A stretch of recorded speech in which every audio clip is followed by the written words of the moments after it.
proclame l'évangile, j'assume l'évangile, je n'ai point honte de l'évangile, personne ne pourra me faire courber les chines. Je proclame l'évangile, j'assume l'évangile, je n'ai point honte de l'évangile, personne ne pourra me faire courber les chines. Ah, depuis 12 pieds, je prends le Mikey. Des verres de pique, j'ai un kaki. Soldat armé, Ephésiens 6, avec Dieu, n'y a pas de bricolage, remballe ta clétise. J'assumerai jusqu'à la mort, jusqu'à ce que le bleu déjà en ait marre. Je suis prêt à monter, je m'approche de l'aéroport. Rien n'est impossible, dernier rempart. Assumer c'est pas du à peu près, c'est sérieux le taf doit être peu pro. Vois le rap chrétien et qu'éclat, Peacemaker j'm'en place grosse peufra. Déterminé à l'heure qu'il est, c'est l'arrivée qui compte. Sur les chemins minés, les arnaques me racontent tous des contes. Mes amis s'éloignent de moi depuis que je parle de Dieu. Tous les jours c'est l'été, sa parole vit en moi. Mais oui, fier de rapper pour mon roi, c'est un honneur pour moi de suivre Jésus qui n'est plus sur cette croix. Je proclame l'évangile, j'assume l'évangile, je n'ai point honte de l'évangile, personne ne pourra me faire courber les chines. Je proclame l'évangile, j'assume l'évangile, je n'ai point honte de l'évangile, personne ne pourra me faire courber les chines. Babylone. Bonjour à toutes et à tous, bienvenue pour cette nouvelle vidéo David contre Goliath. Merci à Laskinson Laïcien pour la musique Assume ton évangile. Voilà, donc je répète, vidéo sur David contre Goliath. Vous pouvez bien sûr retrouver le contenu de Laskinson Laïcien sur YouTube gratuitement pour la gloire du Seigneur. Alors, nous allons voir aujourd'hui donc le combat entre David, le serviteur de Dieu, et Goliath. Nous allons commencer par faire un petit peu le point sur la situation. Alors,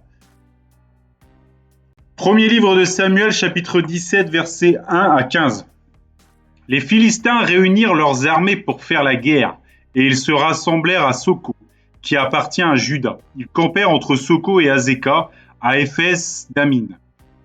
Saul et les hommes d'Israël se rassemblèrent aussi. Ils campèrent dans la vallée des Térébintes et ils se mirent en ordre de bataille contre les Philistins. Les Philistins étaient vers la montagne d'un côté et Israël était vers la montagne de l'autre côté. La vallée les séparait. Un homme sortit alors du camp des Philistins et s'avança entre les deux armées. Il se nommait Goliath. Il était de Gath et il avait une taille de 6 coudées et un empan. Sur sa tête était un casque d'airain et il portait une cuirasse à écailles du poids de 5000 cycles d'airain. Il avait aux jambes une armure d'airain et un javelot d'airain entre les épaules. Le bois et sa lance étaient comme une ensouple de tisserand et sa lance pesait 600 cycles de fer. Celui qui portait son bouclier marchait devant lui. Le Philistin s'arrêta et s'adressant aux troupes d'Israël, rangées en bataille, il leur cria « Pourquoi sortez-vous pour vous ranger en bataille ? Ne suis-je pas le Philistin et n'êtes-vous pas des esclaves de Saul ? Choisissez un homme qui descende contre moi. S'il peut me battre et qu'il me tue, nous vous serons assujettis. Mais si je l'emporte sur lui et que je le tue, vous nous serez assujettis et vous nous servirez. » Le Philistin dit encore « Je jette en ce jour un défi à l'armée d'Israël. Donnez-moi un homme et nous nous battrons ensemble. » Saul et tout Israël entendirent ces paroles du Philistin et ils furent effrayés et saisis d'une grande crainte.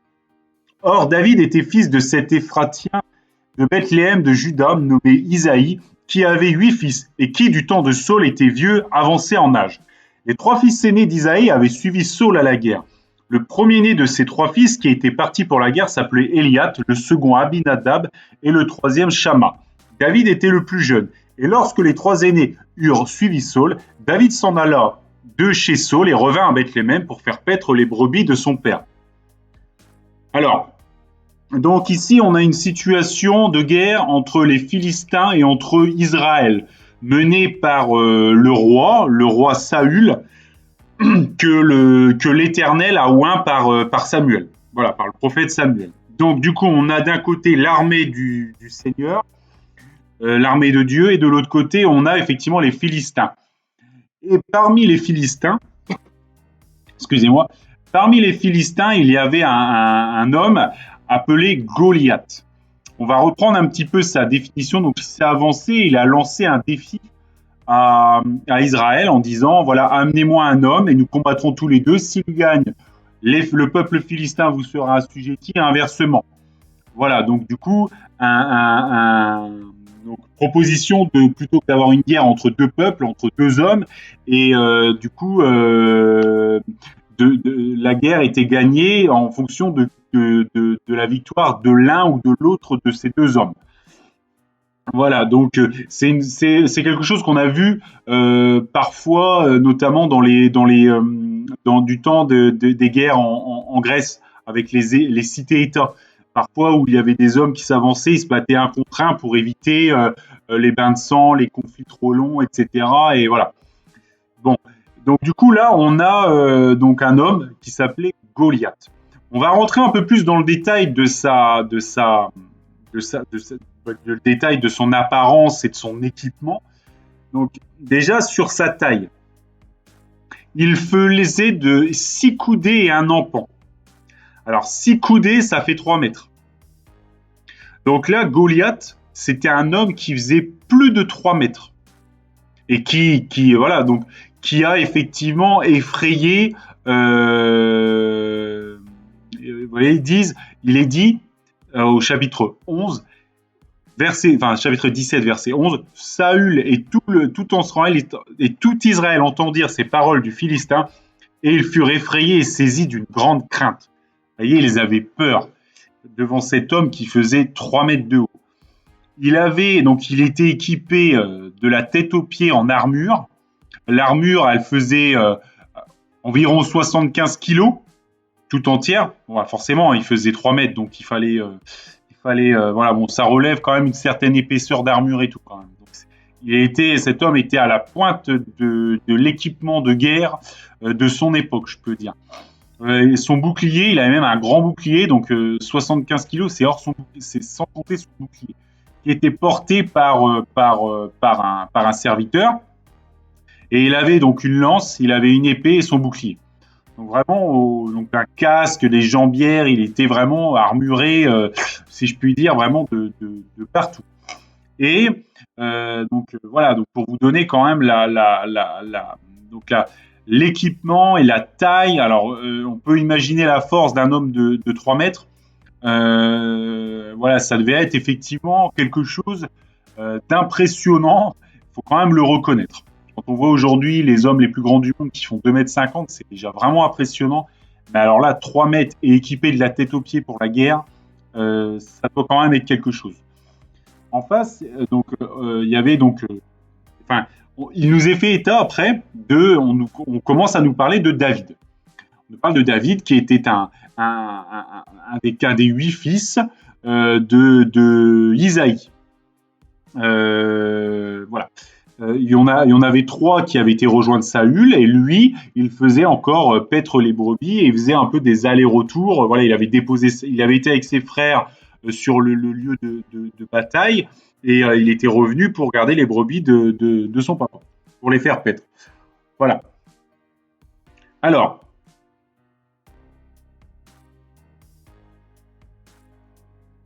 Proverbes, chapitre 16, versets 1 à 9. Les projets que forme le cœur dépendent de l'homme, mais la réponse que donne la bouche vient de l'Éternel. Toutes les voies de l'homme sont pures à ses yeux, mais celui qui pèse les esprits, c'est l'Éternel. Recommande à l'Éternel tes œuvres, et tes projets réussiront. L'Éternel a tout fait pour un but, même le méchant pour le jour du malheur. Tout cœur hautain est en abomination à l'Éternel, certes il ne restera pas impuni. Par la bonté et la fidélité on expie l'iniquité, c'est-à-dire le péché, et par la crainte de l'Éternel on se détourne du mal. Quand l'Éternel approuve les voies d'un homme, il dispose favorablement à son égard même ses ennemis. Mieux vaut peu avec la justice que de grands revenus avec l'injustice. Le cœur de l'homme médite sa voie, mais c'est l'Éternel qui dirige ses pas.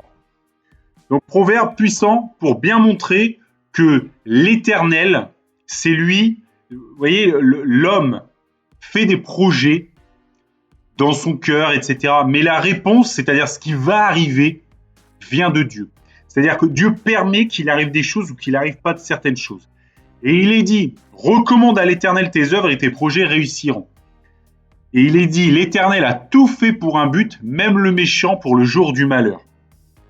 Donc Goliath a été créé, fait 3 mètres et une bête de guerre, si je puis dire, une force, pour un but. Et bien entendu, on le sait déjà, le but, c'est qu'il va tomber.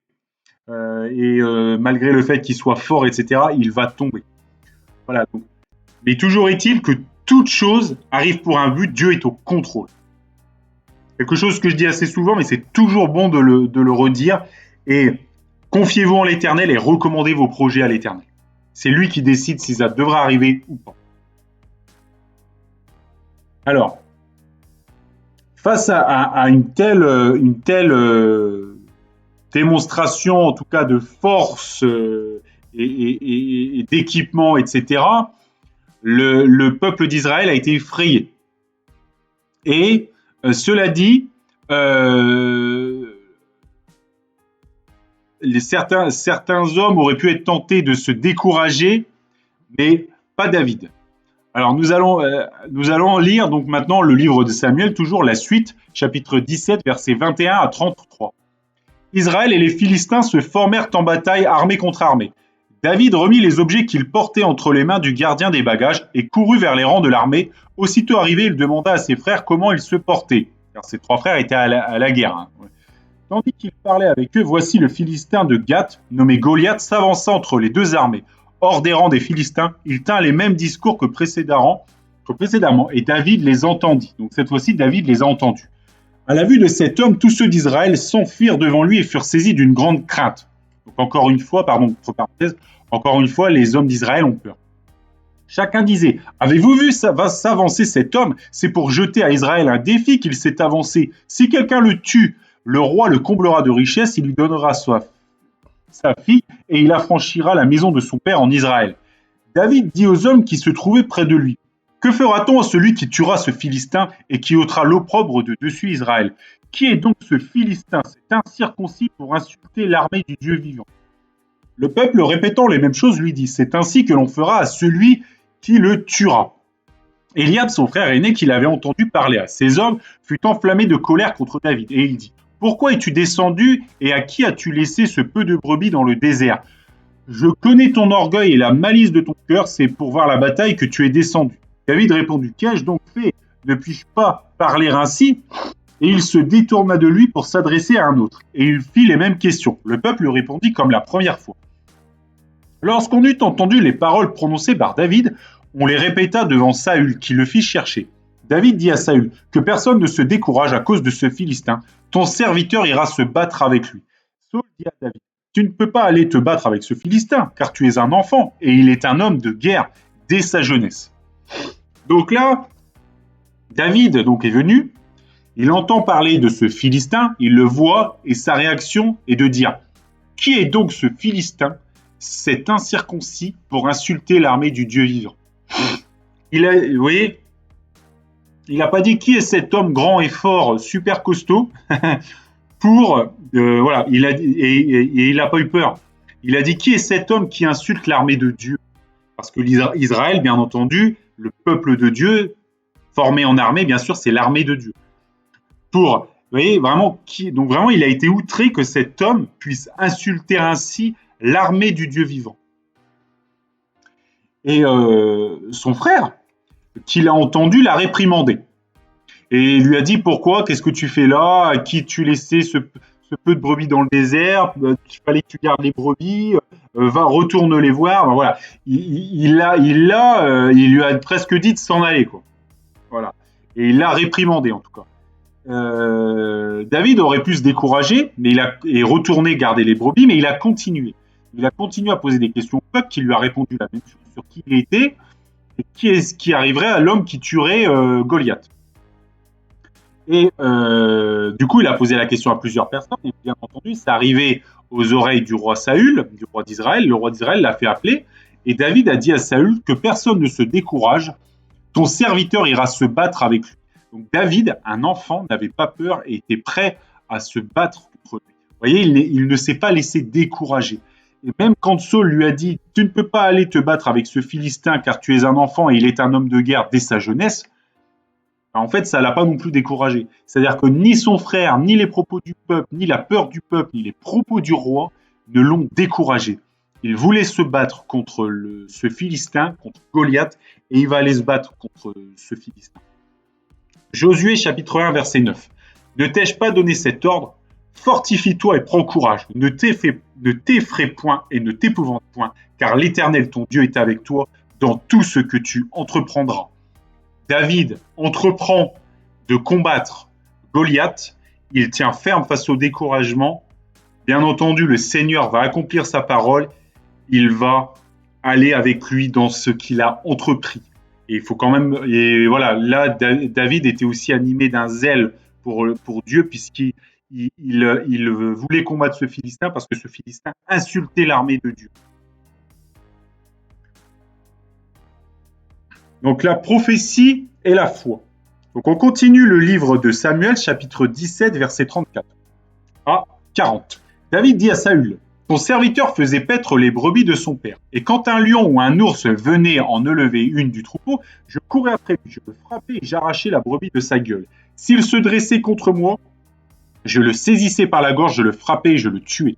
C'est ainsi que ton serviteur a terrassé le lion et l'ours, et il en sera du Philistin, de cet incirconcis, comme de l'un d'eux, car il a insulté l'armée du Dieu vivant. » David dit encore, « L'Éternel qui m'a délivré de la griffe du lion et de la patte de l'ours, me délivrera ainsi de la main de ce Philistin. » Et Saül dit à David, « Va, et que l'Éternel soit avec toi. » Saül fit mettre ses vêtements à David.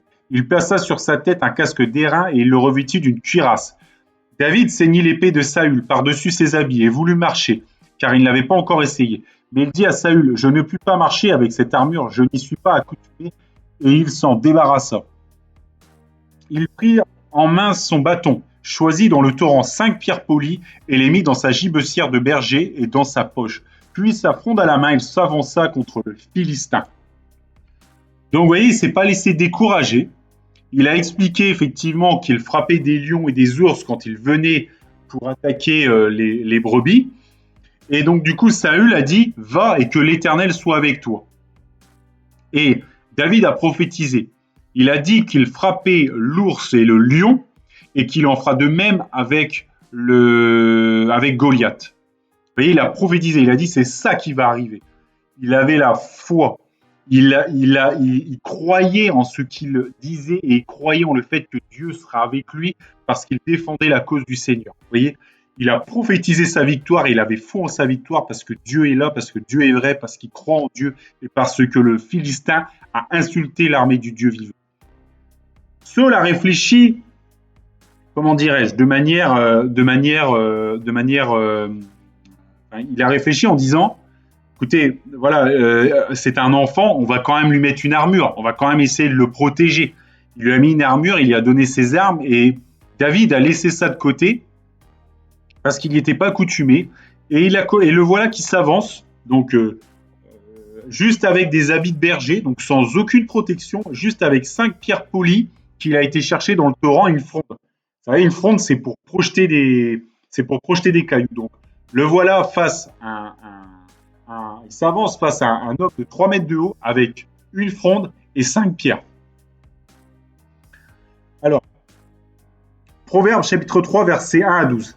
Mon fils, n'oublie pas mes enseignements et que ton cœur garde mes préceptes, car ils prolongeront les jours et les années de ta vie et ils augmenteront ta paix. Que la bonté et la fidélité ne t'abandonnent pas, lis-les à ton cou, écris-les sur la table de ton cœur.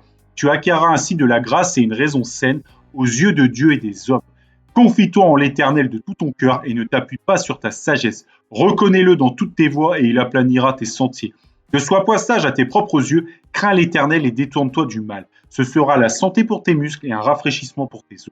Honore l'Éternel avec tes biens, avec les prémices de tout ton revenu.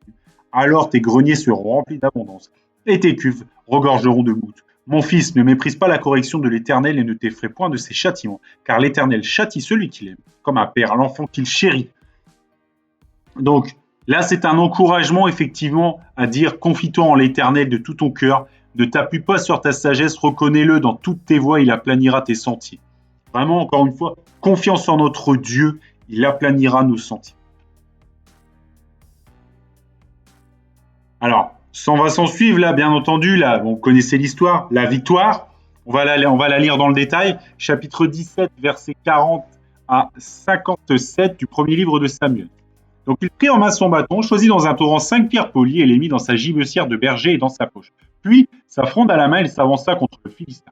Le Philistin s'approcha peu à peu de David et l'homme qui portait son bouclier marchait devant lui. Le Philistin regarda et lorsqu'il aperçut David, il le méprisa, ne voyant en lui qu'un enfant blond et d'une belle figure. Le Philistin dit à David, « Suis-je un chien pour que tu viennes à moi avec des bâtons ?» Et après l'avoir maudit par ses dieux, il ajouta, « Viens vers moi et je donnerai ta chair aux oiseaux du ciel et aux bêtes des champs. » David dit au Philistin, « Tu marches contre moi avec l'épée, la lance et le javelot, et moi, je marche contre toi au nom de l'Éternel des armées, du Dieu de l'armée d'Israël que tu as insulté. Aujourd'hui l'Éternel te livrera entre mes mains, je t'abattrai, je te couperai la tête. Aujourd'hui je donnerai les cadavres du camp des Philistins aux oiseaux du ciel et aux animaux de la terre. Et toute la terre saura qu'Israël a un Dieu. Et toute cette multitude saura que ce n'est ni par l'épée, ni par la lance que l'Éternel sauve, car la victoire appartient à l'Éternel et il vous livre entre nos mains. » Voilà. Donc vous voyez, il prophétise. Il dit, je vais vaincre, car je marche contre toi au nom de l'Éternel des armées. Il n'a pas de lance, il n'a pas de javelot, il n'a pas d'armure, mais il marche au nom de Dieu. Vous voyez, il n'a pas, encore une fois, il ne s'est pas découragé, il a prophétisé sa victoire et il a eu foi. La foi. Il croyait en Dieu, il avait la foi. Alors, on reprend, chapitre 17, verset 48. Aussitôt que le Philistin se mit en mouvement pour marcher au-devant de David, David courut sur le champ de bataille à la rencontre du Philistin. Il mit la main dans sa gibecière, il prit une pierre et la lança avec sa fronde. Il frappa le Philistin au front, et la pierre s'enfonça dans le front du Philistin, qui tomba le visage contre terre. Aussitôt, avec une fronde et une pierre, David fut plus fort que le Philistin. Il le terrassa et lui ôta la vie, sans avoir d'épée à la main. Il courut, s'arrêta près du Philistin, se saisit de son épée qu'il tira du fourreau, le tua et lui coupa la tête. Les Philistins, voyant que leur héros était mort, prirent la fuite. Et les hommes d'Israël et de Juda poussèrent des cris et allèrent à la poursuite des Philistins, jusque dans la vallée, jusqu'aux portes d'Écran. Les Philistins blessés à mort tombèrent dans le chemin de Charim jusqu'à Gath et jusqu'à Écran. Et les enfants d'Israël revinrent de la poursuite des Philistins et pillèrent leur camp. David prit la tête du Philistin et la porta à Jérusalem, et il mit dans sa tente les armes du Philistin. Lorsque Saül avait vu David marcher à la rencontre du Philistin, il avait dit à Abner, chef de l'armée, « De qui ce jeune homme est-il fils Abner ?» Abner répondit, « Aussi vrai que ton âme est vivante, ô roi, je l'ignore. Informe-toi donc de qui ce jeune homme est fils, dit le roi. » Et quand David fut de retour après avoir tué le Philistin, Abner le prit et le mena devant Saül. David avait à la main la tête du Philistin. Donc vous voyez, donc le combat commence, il jette avec sa fronde la pierre, ça touche le front du Philistin qui tombe raide mort. Le combat a duré 3 secondes. Et ensuite, il court, il lui coupe la tête et tout le peuple des Philistins fuit. Devant un seul homme qui a cru en Dieu, devant un seul homme qui ne s'est pas découragé, devant un seul homme qui s'est appuyé sur le Seigneur, qui a cru en Seigneur, qui a prophétisé sa victoire et qui a marché pour Dieu, un peuple tout entier a reculé, les Philistins ont fui. Un homme de 3 mètres de hauteur, avec une force qui devait être une force phénoménale, est tombé comme une mouche. Devant un David qui était un enfant. Si Dieu est avec nous, qui sera contre nous? Personne. Car on l'a dit, à Dieu, à l'Éternel appartient la victoire.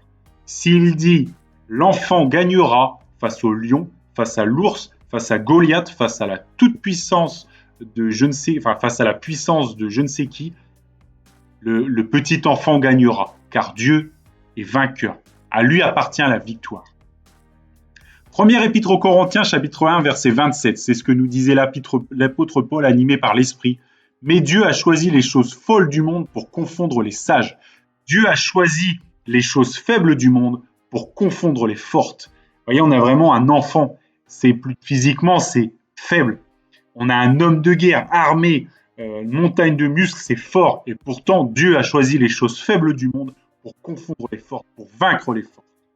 Voilà.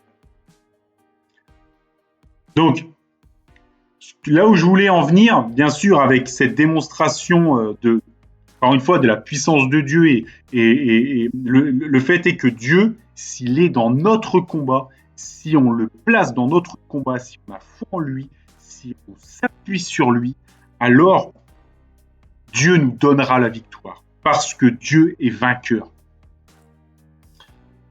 Alors, Psaume 91, versets 1 à 16. Celui qui demeure dans l'abri du Très-Haut repose à l'ombre du Tout-Puissant. Je dis à l'Éternel, mon refuge et ma forteresse, mon Dieu en qui je me confie. Car c'est lui qui te délivre du filet de l'oiseleur, de la peste et de ses ravages. Il te couvrira de ses plumes et tu trouveras un refuge sous ses ailes. Sa fidélité est un bouclier et une cuirasse. Tu ne craindras ni les terreurs de la nuit, ni la flèche qui vole de jour, ni la peste qui marche dans les ténèbres, ni la contagion qui frappe en plein midi. Que 1000 tombent à ton côté et 10 000 à ta droite, tu ne seras pas atteint. De tes yeux seulement tu regarderas et tu verras la rétribution des méchants. Car tu es mon refuge, ô Éternel, tu fais du Très-Haut ta retraite. Aucun malheur ne t'arrivera, aucun fléau n'approchera de ta tente, car il ordonnera à ses anges de te garder dans toutes tes voies. Et ils te porteront sur les mains, de peur que ton pied ne heurte contre une pierre. Tu marcheras sur le lion et sur l'aspic. Tu fouleras le lionceau et le dragon. Puisqu'il m'aime, je le délivrerai, je le protégerai.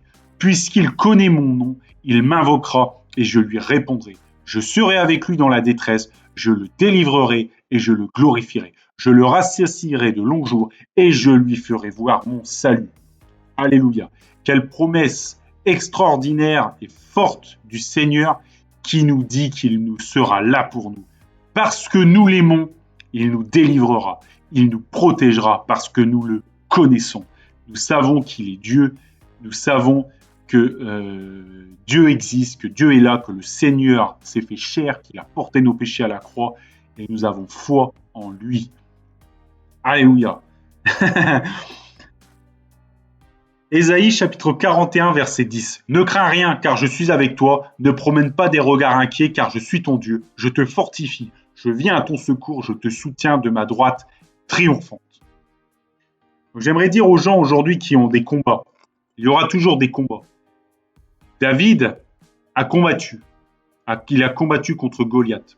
Ça n'a pas forcément été quelque chose de facile pour engager ce combat, mais il l'a été. Et il a fait ce combat. Il s'est reposé sur Dieu et Dieu lui a donné la victoire. J'invite vraiment les gens aujourd'hui qui ont des combats. Peut-être que la victoire ne sera pas cet après-midi, peut-être qu'elle ne sera pas demain. Mais si tu te reposes sur Dieu, la victoire viendra. Accroche-toi. Genèse chapitre 28, verset 15. Voici, je suis avec toi, je te garderai partout où tu iras. Je te ramènerai dans ce pays, car je ne t'abandonnerai point, que je n'ai exécuté ce que je te dis. Deutéronome chapitre 20 verset 1. Lorsque tu iras à la guerre contre tes ennemis et que tu verras des chevaux et des chars et un peuple plus nombreux que toi, tu ne les craindras point, car l'Éternel ton Dieu qui t'a fait monter du pays d'Égypte est avec toi. Vous voyez, ces promesses sont vraiment tout le long de la Bible, de la sainte parole de Dieu. Psaume 27, versets 1 et 2. De David, l'Éternel est ma lumière et mon salut. De qui aurais-je crainte? L'Éternel est le soutien de ma vie. De qui aurais-je peur? Alléluia, nous n'aurons pas peur. Dieu est au combat. Dieu est au contrôle, Il combattra pour toi. Confie-toi en lui. De même que David a triomphé contre le Goliath, contre la puissance de ce monde, tu triompheras. Tu triompheras parce que Dieu est vainqueur, parce que tu le connais, parce que tu l'aimes. Et puisque tu le connais et que tu l'aimes, il sera là avec toi, comme le Seigneur Jésus l'a dit, jusqu'à la fin du monde, et il te conduira. Alléluia, gloire à Dieu. Que Dieu vous bénisse dans le nom de Jésus.